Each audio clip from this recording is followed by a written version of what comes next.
Hey, fellow Seekers and Guardians. Hope you're having an awesome tackler day.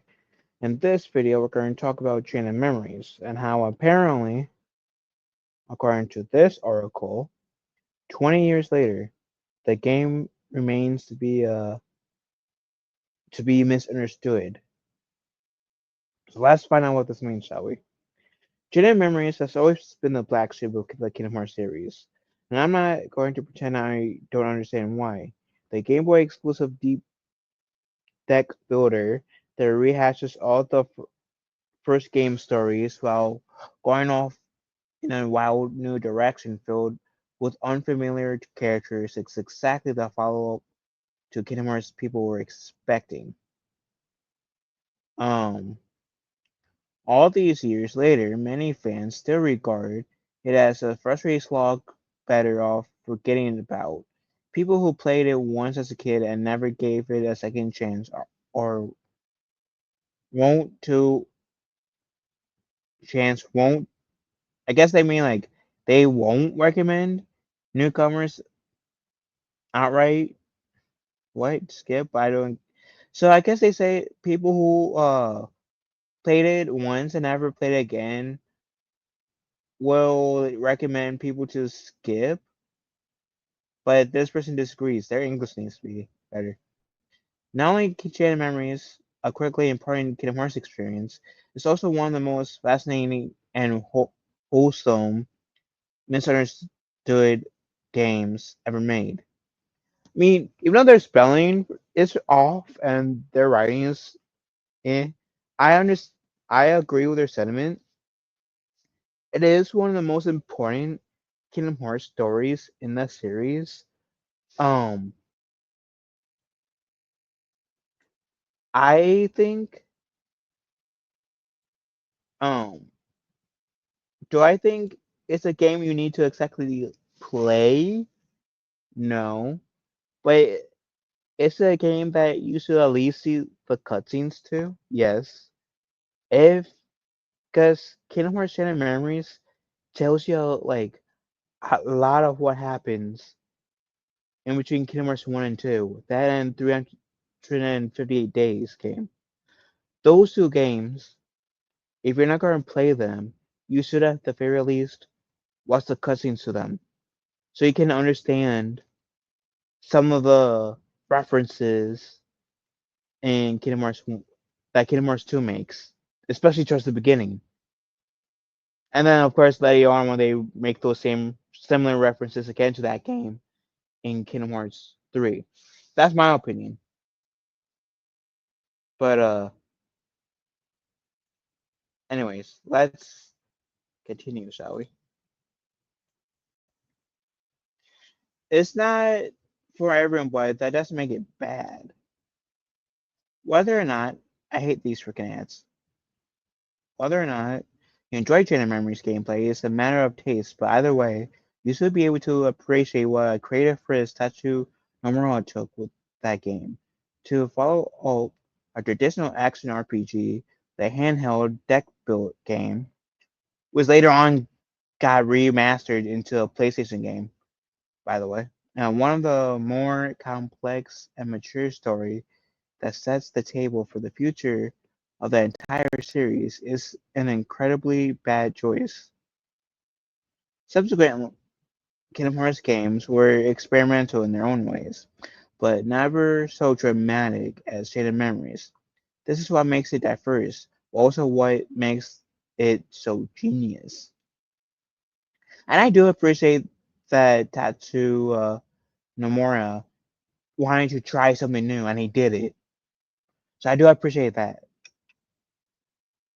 Jaded Memories often gets labeled as the card game, but dismissing it as something insubstantial, as though it was just meant to cast in a Pokemon hype does a real disservice to what Jaded Memories really is. In truth, it isn't that all different from most action RPGs.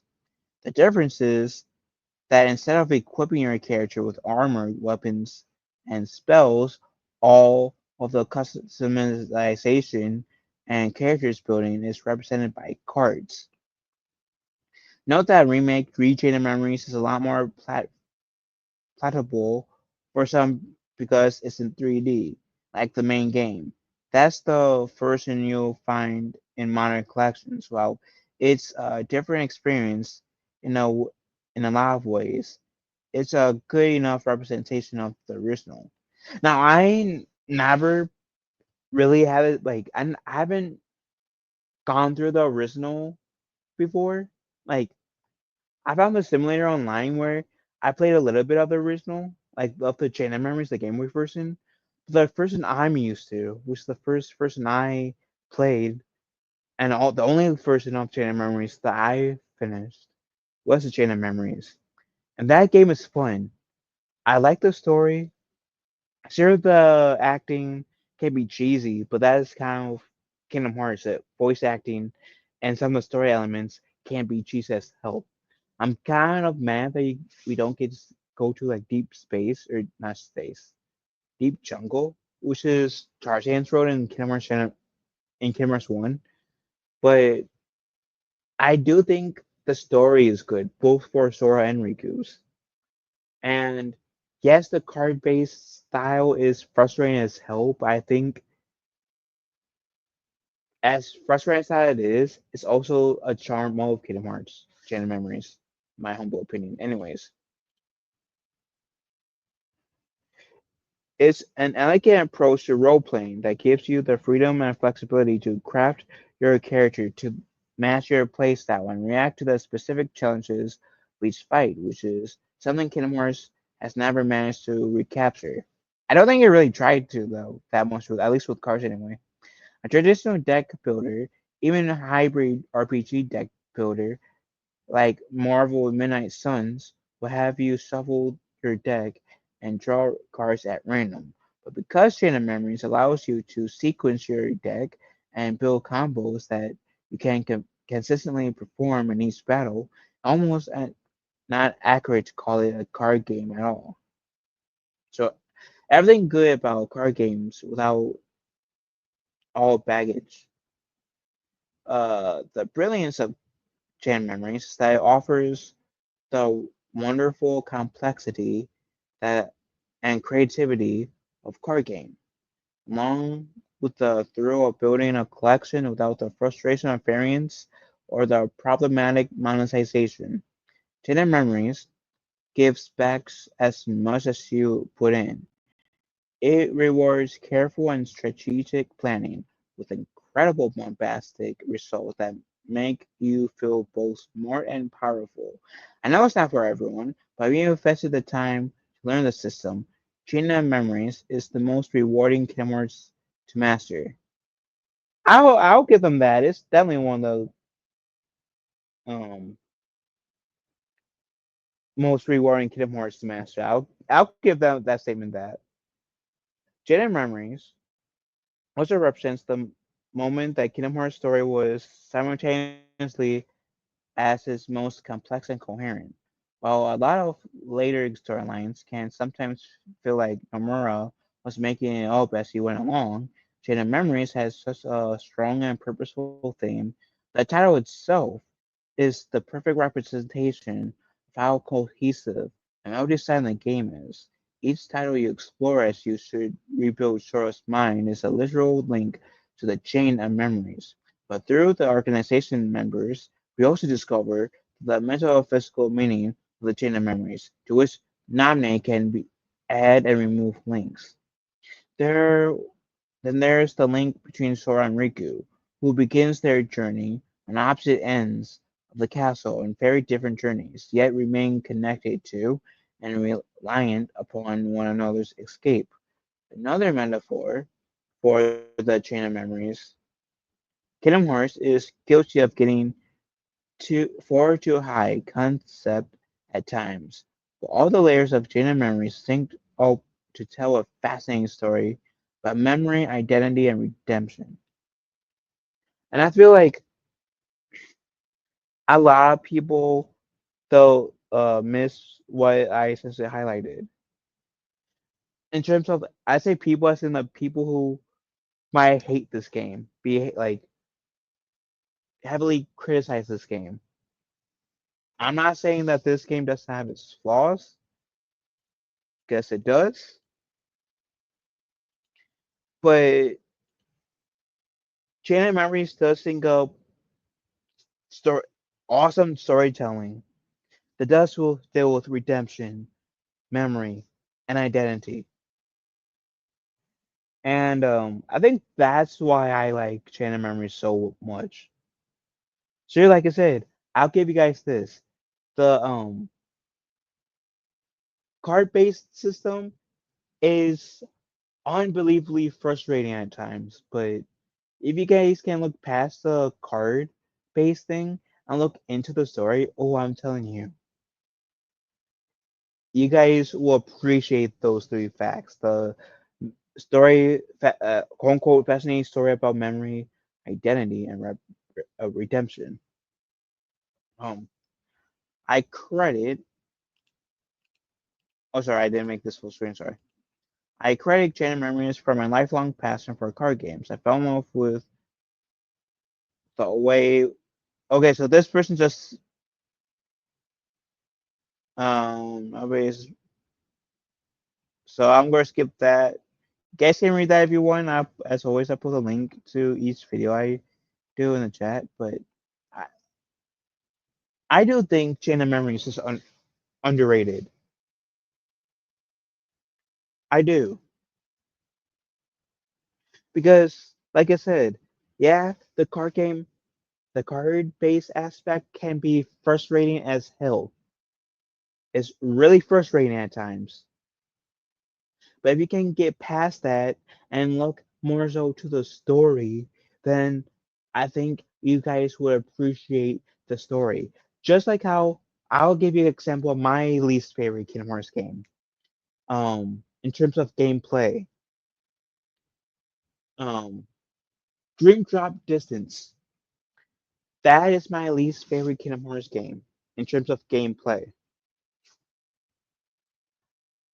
And it's not so much the gameplay per se, it's them forcing you to switch between Sora and Riku is my issue. It's not even like that, it's like per se, it's more like when you're in a boss battle, it sucks when they force you to switch from Riku to Sora or vice versa. When you're in a boss battle. And still to this day, I have yet to beat Dream Drop Distance because every single time they make me do that, I literally like I get so frustrated that I essentially rage quit the game. But I have seen the cutscenes for Dream Drop Distance at the very least because I YouTube did, and I'll say I really enjoy the story of Dream Drop Distance. But the one aspect where they literally force you to switch from Sora to Riku or Riku to Sora, especially like more so when you're in the middle of a boss fight, it's frustrating as hell, and it's literally the reason why I've yet to beat Kingdom Hearts Dream Drop Distance. Because I tried, and every single time I tried, I'll get switched. So essentially, I said, "Fuck this!" I just keep watching the cutscenes, and that's for me looking past that little like negative for me, and looking at the story as a whole. It's not like what Recoded where I like I never played Recoded, but Coded seems like a like in terms of the gameplay looks like it could be fun. I would like it, but the story for Recoded was dumb to me. Recoded was very much another first chain of memories that didn't need to be made, to be honest. My point is by bringing Dream Drop Distance into this, it was me trying to make a correlation to the people who has an issue with chain of memories because of the card game based. That yeah, I get you, I hear you. The card based system can be shit and frustrating, and that can go to hell. But I do appreciate them trying a different system. I do. But if you guys are like me and have like with Dream Drop Distance, but having completed Chain of Memories because of you guys are too frustrated with the card-based system of Chain of Memories, I do heavily recommend you going on YouTube and looking up the cutscenes for Chain of Memories. I promise you, look at least watching the cutscenes of Chain of Memories is worth it. I promise. Anywho, anywho, what do you fellow Seekers and Guardians think? Let me know in the comments section down below. As always, I will have this article um in the description below, and if I can find like videos where they have all the cutscenes for Sora's and Riku's sides of Chain of Memories, I'll also put that in the description below. So those of you who has yet to watch the cutscenes of Chain of Memories, you guys can do that. That said, love you all. Have a wonderful day. Be kind to one another. Don't forget your friends are your power, and may your hearts be your guiding keys.